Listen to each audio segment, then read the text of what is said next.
Hello guys, Salam doston. Today I'm going to teach you about the verb to have. امروز ما درباره فعل to have یعنی داشتن. Okay? می‌آموزیم.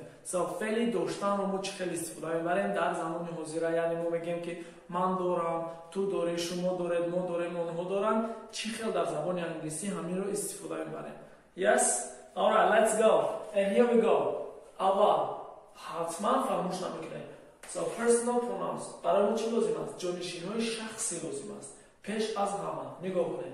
I, we, you, they, he, she, it. Okay? So, and then پس بعد از اینا برای چی لازم است؟ بعد از اینا برای ما لازم است استفاده برای فعل to have یعنی فعل داشتن رو. فعل to have داشتن. Okay? فعل to have دو فرم دارد. یکم فرم نگاه کنیم. have دومش چی می شود؟ has. Okay? فقط چی؟ دو فرم. have, has و اینها I یعنی کی بود؟ من. I have من دارم. We have ما داریم. You have تو داره یا اینکه شما داره. They have آنها دارن. He has او دارد یعنی مرد. She has وی دارد زن. It has این دارد. Okay? یا اینکه اون حیوان ها یا اینکه چیزها. Yes? فهمو است. پس اون دوامش نگاه میکنیم. نگاه کنیم. در دوامش برای ما چی لازم است؟ در دوامش برای ما همون چیزی که ما میگیم که دارم همون چیز رو میگذاریم تمام. مثلا ما میخوایم بگیم که من چی دارم؟ کتاب دارم. پس اون چی میگیم؟ I have a book یعنی من کتاب دارم. اگر شما میخوایم بگیم که چی؟ ما کامپیوتر داریم. پس اون برای ما چی لازم است؟ We have a computer یعنی ما چی داریم؟ کامپیوتر داریم. اگر شما میخوایم بگیم که چی؟ آنها خانه دارن. پس اون برای ما چی لازم است؟ They have دیدن؟ They have a house یعنی خانه. Okay? پس بعد از همینا شما اسم کدام اسم گفتنی باشه همون رو میگذاریم. همون چیز چی میشه؟ دارم یا اینکه داریم دارن همه همون چی فقط استفاده می‌کنیم. مثال نگاه کنیم. He has 3 sisters. 3 یعنی چند تا؟ 3 تا. او چند تا خواهر داشته است؟ 3 تا. He has 3 sisters. یا اینکه she has 2 brothers. Okay? 2, 3 وقتی شکل جمع شد حتما چطور میکنیم؟ شکل جمع استفاده میبریم. فراموش نمیکنیم. اوکی؟ و همینطور ما چطور میکنیم؟ فعل داشتن رو استفاده میبریم. مثال I have, we have, you have, they have, he has, she has, it has. Okay? Yes? Alright, good. پس رو نگاه کنیم. این فقط طرز چی؟ خبری استفاده بودن. Positive. And the sentence always in grammar they are in 3 forms. So positive, negative and question. یعنی جمله ها در گراماتیک همه وقت چی؟ 3 خیل بشود. جمله ها میشوند خبری، انکاری، سوالی. ما فقط حاضر درباره چی گپ زدیم؟ درباره خبری. دیدین؟ have و has. لک اگر وقتی ما درباره چی گپ میزنیم؟ اگر میخوایم که اینها را چی کنیم؟ انکار کنیم. برای انکار کردن نگاه کنیم چی میکنیم؟ بعد از اینها بعد از همه اینها برای ما چی لازم است؟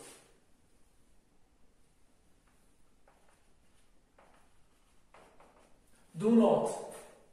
Okay? مثال I do not have a book یعنی من کتاب ندارم. برای نداشتن گفتم I do not have a book یا اینکه they do not have a house اونها خانه ندارن. Okay? لیکن ما میتونیم این رو چی کار کنیم؟ باز هم کوتاه‌تر کنیم. چی میکنیم؟ همه do not هر دوش در یک جایی که در کوتاه میشود don't یعنی چی میشود؟ دو را میگذاریم. ما نوت در اینجا چیکار میکنیم؟ شکل کوتاه میکنیم. So we don't have a house یعنی چی؟ ما خانه نداریم. یا اینکه they don't have 3 sisters آنها 3 تا خواهر ندارند. Yes? درست است؟ Okay, good. اما که نگاه میکنیم اینش چی میشود؟ So he, she, it. He, she, it برای ما has دیگر چی؟ لازم نیست. ما چیکار میکنیم؟ بعد از he, she, it استفاده میبریم. He does not, she does not, it does not have. همه همین ها چی میشوند؟ have. مثال he does not have two brothers. او دو تا برادر ندارد. یا اینکه she does not have three sisters.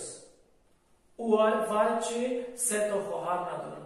همین طرز چی؟ انکار کردن، یعنی نداشتن. اوکی؟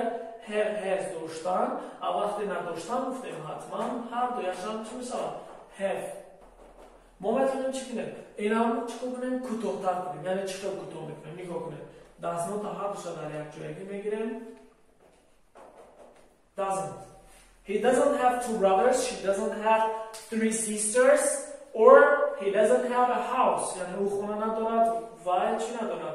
دو تا برادر ندارد یا اینکه سه تا خواهر ندارد. فرقش نیست. هر اون وای که شما نداشته گفتن میخواهید، پس اون میتونید چیکار کنید؟ استفاده کنید. Yes؟ پس اون طرز سوال کردن نگاه کنید. طرز سوال کردن برای اون قدر دشوار است. چیکار میکنید؟ نوت رو ما چیکار میکنیم از اینجا؟ نوت دیدیم. نوت رو میگیریم. پس اون دو داز رو چیکار میکنیم؟ پیش از جانشین ها میگذاریم. مثال در کجا؟ در اینجا.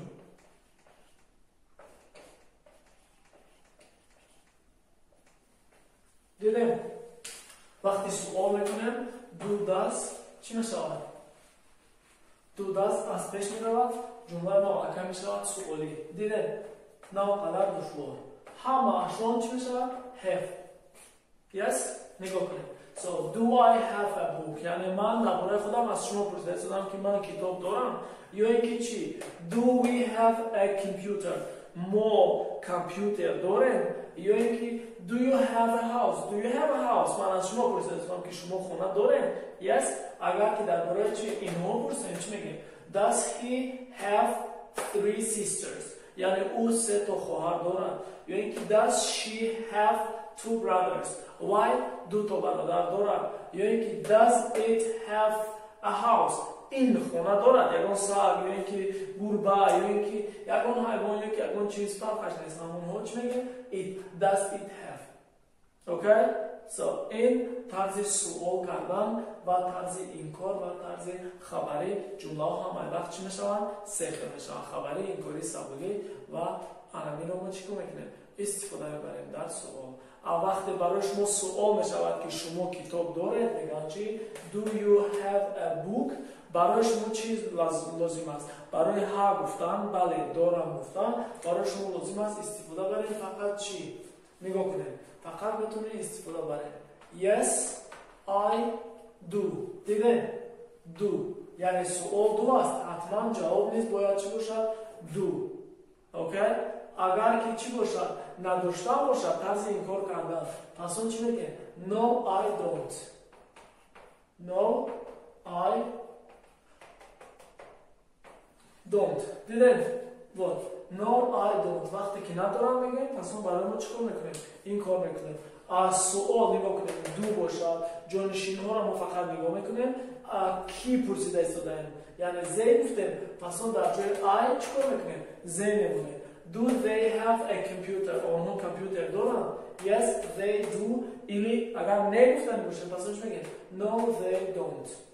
همینچنین در سوال های does اگر does سوال با does he have three sisters اگر بله گفتنی باشه ها گفتنی باشه پس اون چی میگه Yes he does. اگر نمیخوایم بگیم پس اون چی میگه No he doesn't. دیدم مثال Does he have three sisters? Yes he does. Yes. Does he have two brothers? No he doesn't. اگر سوال she باشد پس اون در جای he چی کار میکنیم؟ در جای he she میگذاریم. اگر سوال it باشد پس اون it. اوکی؟ اگر سوال در اینجا نیست چی باشد؟ you باشد I میگذاریم. z باشد they خودش نیست. اگر v باشد v میگذاریم یا اینکه you. اگر I باشد پس اون در جواب چی میگیم؟ you. درست است؟ پس اون علمی فعلی to have یعنی داشتن. Okay? So thank you very much. اگر که آموختیم خوب نقص و پس اون حتما لایک گذارین و آبونه شوین. Okay? Don't forget, فراموش نکنین آبونه شدن رو و لایک گذاشتن رو. Okay? اگر یگان نفهمی باشد، اگر یگان چیه که شما نفهمیدین یا که یگان سوال داره، پس میتونین so you can write on comment. Okay? میتونین در کامنتاریا نوشتین، پس من حتما برای شما جواب میدم. Goodbye, see you next class.